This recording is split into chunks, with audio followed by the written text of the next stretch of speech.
Assalamualaikum warahmatullahi wabarakatuh. Selamat pagi. Alhamdulillah kita bisa bertemu kembali di pelajaran sejarah. Tapi kita harus dalam keadaan corona, sehingga kita harus memperhatikan protokol kesehatan. Maksudnya kita harus physical distancing, sehingga kalian masih ada di rumah. Oke, hari ini kita akan mempelajari tentang bagaimana manusia dan sejarah. Apa hubungan manusia dan sejarah? Nah, tujuan bab ini agar kita dapat mengetahui bagaimana hubungan antara manusia dengan sejarah, apa hubungannya. Kemudian kita mengetahui bagaimana ruang lingkup sejarah tersebut. Ya.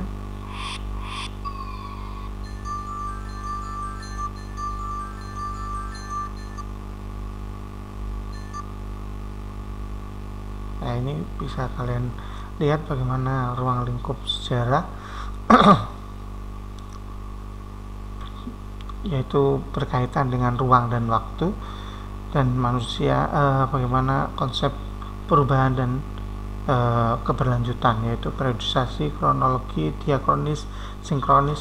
Kemudian sejarah juga bisa dibagi menjadi 3, yaitu sejarah sebagai peristiwa, sejarah sebagai kisah, dibagi menjadi 4, yaitu sejarah sebagai peristiwa, sejarah sebagai kisah, sejarah sebagai ilmu, dan sejarah sebagai seni. Oke, kita langsung ke peta konsepnya. Bagaimana peta konsep ini? Di sini ada sejarah tersebut, kemudian nanti kita akan pelajari bagaimana pengertian nanti kita akan dari etimologinya atau asal-usul kata dan juga pandangan para tokoh. Kemudian kita ke kedudukannya, sejarah sebagai peristiwa, sejarah sebagai kisah, sejarah sebagai ilmu, dan sejarah sebagai seni. Kemudian di sini ada generalisasi, periodisasi, dan kronologi, dan ada kegunaan, baik kegunaan intrinsik maupun kegunaan ekstrinsik.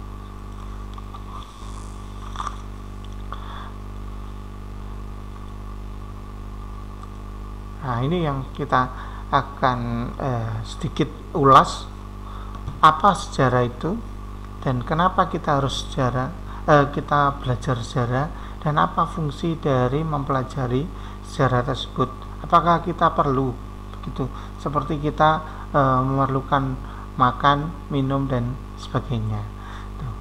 Oke, kita langsung dari pengertian sejarah secara etimologi atau dari katanya.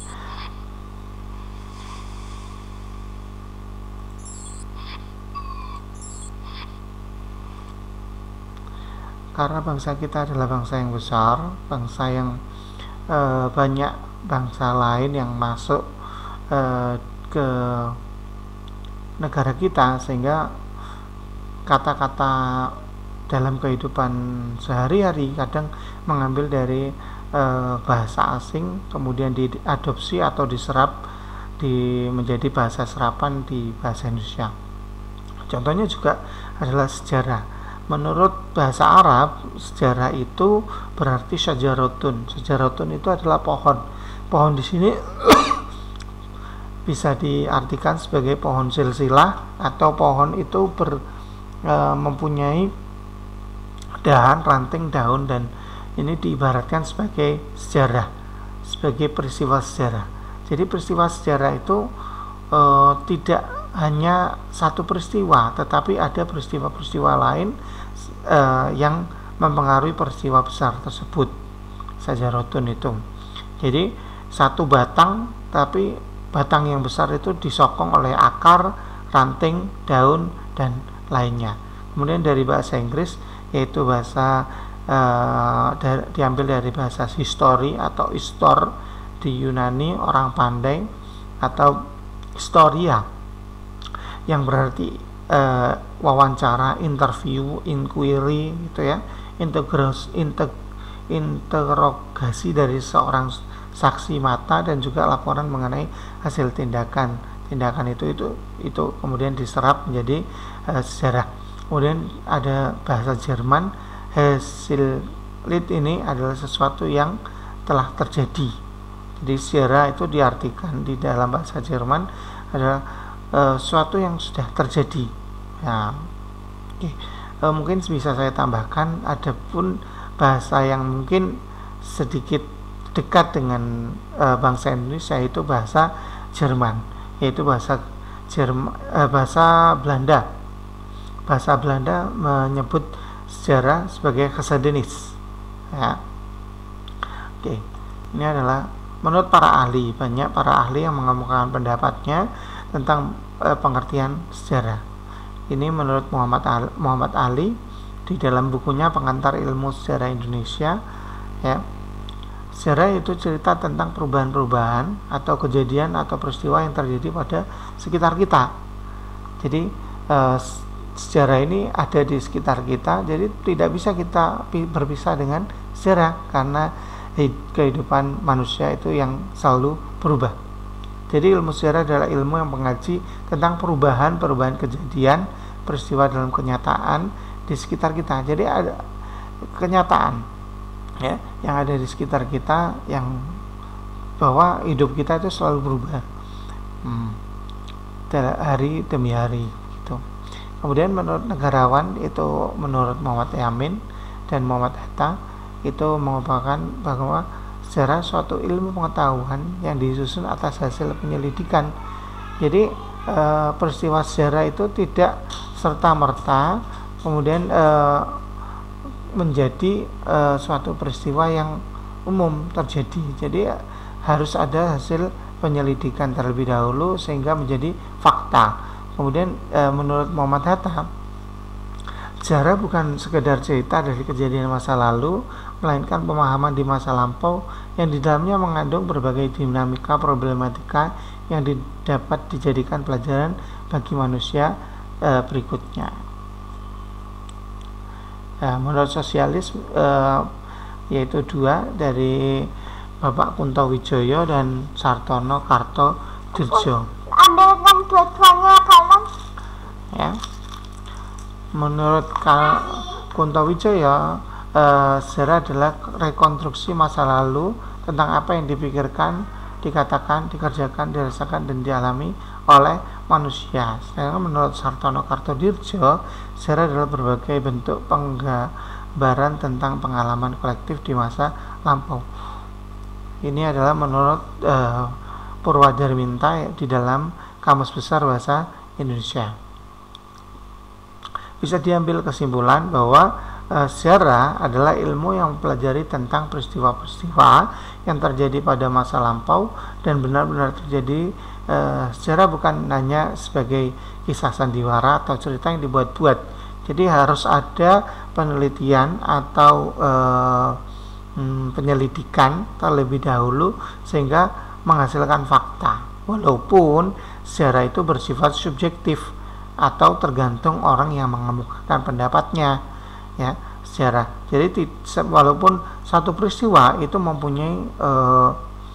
mempunyai kisah yang berbeda-beda, satu peristiwa tetapi mempunyai kisah yang berbeda-beda, itu karena sifat subjektif dari seorang manusia.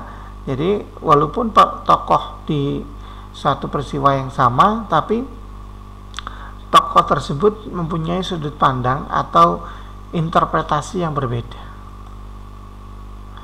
Nah, dalam unsur dalam sejarah itu ada future, ya, future tense, past tense, dan present tense. Ya, zaman dulu, masa dahulu, masa sekarang, dan masa yang akan datang. Jadi sejarah itu tidak bisa hanya dinilai dari satu peristiwa saja.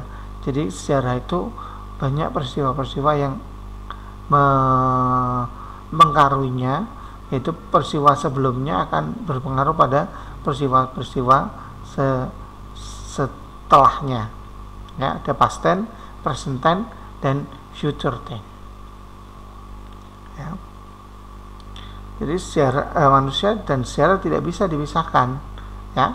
peristiwa yang sudah terjadi pada masa lalu akan berpengaruh terhadap sesuatu yang terjadi pada masa kini, dan peristiwa saat ini akan menjadi acuan bagi peristiwa yang akan datang. Ya. Apakah semua peristiwa yang dialami manusia itu disebut sejarah? Ya. Tidak. Harus ada ciri-ciri bahwa suatu peristiwa itu akan dijadikan peristiwa sejarah, yaitu yang pertama adalah immortal, unik, dan important. Important adalah penting, unik di sini hanya terjadi sekali, jadi unik. Jadi hanya satu-satunya, hanya terjadi sekali itu. Dan immortal adalah yang besar. Peristiwa itu mempunyai pengaruh besar, ya, mempunyai pengaruh besar. Ya. Di sini mungkin sedikit berbeda dengan materi, tetapi ini masih koridor dalam sejarah. Kita akan melihat ada empat gambar di sini yang bagaimana belajar dari sejarah, belajar dari keadaan, belajar dari kehidupan. Jadi sejarah itu sebenarnya adalah tuntunan kita untuk melakukan kehidupan sehari-hari kita. Contohnya di gambar yang pertama, itu gambar bagaimana orang di sini berdiri di antara tumpukan-tumpukan tangga. Apa artinya? Ya, kadang tumpukan tangga ini adalah potensi kita, apa yang kita punyai. Ya, kadang seseorang itu tidak bisa menggunakan potensinya, ya, yang ada di dalam dirinya, dalam yang dia punya, ya, menyia-nyiakan itulah. Ya, sebenarnya kalau dia memakai tangga ini tidak butuh banyak tangga begini untuk melihat di seberang tembok. Ya, kadang kita harus melihat potensi kita, bagaimana potensi kita, ya. Jadi kita harus menggunakan potensi yang kita punya, ya, semangat. Kemudian mungkin kita fasilitas di sekolah juga sudah lengkap, fasilitas di rumah juga sudah lengkap, ya. Itu harus kita gunakan dengan baik, apalagi sekarang eranya globalisasi, era informatika, sehingga harus kita harus belajar bagaimana menggunakan fasilitas yang sudah disediakan. Kemudian di gambar kedua di sini ada tangga, kemudian di sini ada dua orang, yang satu di dalam lubang dan satu ada di atas lubang. Kadang kita sebagai manusia itu takut tersaingi, ya, takut tersaingi. Ini sebenarnya kalau orang yang ada di atas begini menggunakan tangga akan membantu orang yang ada di bawah ini, ya. Tetapi karena dia mempunyai ketakutan nanti kalau saya selamatkan orang ini, maka akan menjadi kompetitor saya, menjadi saingan saya, gitu. Kadang kita harus berani bersaing dengan orang lain agar mendapatkan kesuksesan, ya. Ya, jangan takut untuk menjadi kompetitor, jangan takut untuk dijadikan kompetitor, begitu. Dan jangan takut untuk selalu berkompetisi, ya. Di sini ada gambar ketiga, bagaimana orang yang di sini sudah menyerah, padahal kurang sedikit lagi dia sudah mendapatkan impiannya, mendapatkan cita-citanya, ya. Tetapi di sini ada satu orang yang mungkin masih jauh dengan cita-citanya, tetapi dia semangat dan nanti akhirnya akan mencapai ke cita-cita tersebut. Di sini ada gambar keempat, yaitu gambar keempat bagaimana kita tidak perlu memperhatikan atau mendengarkan orang lain. Kadang kita harus egois, bagaimana kita harus mendengarkan perasaan kita. Di sini ada seorang suami istri yang menaiki keledai. Kemudian di sini juga ada orang lain yang merasani, apa yang namanya ya, membicarakan mereka. Di sini juga, ya. Nah, Akhirnya mereka tidak menaiki keledai dan tetap salah. Jadi walaupun apapun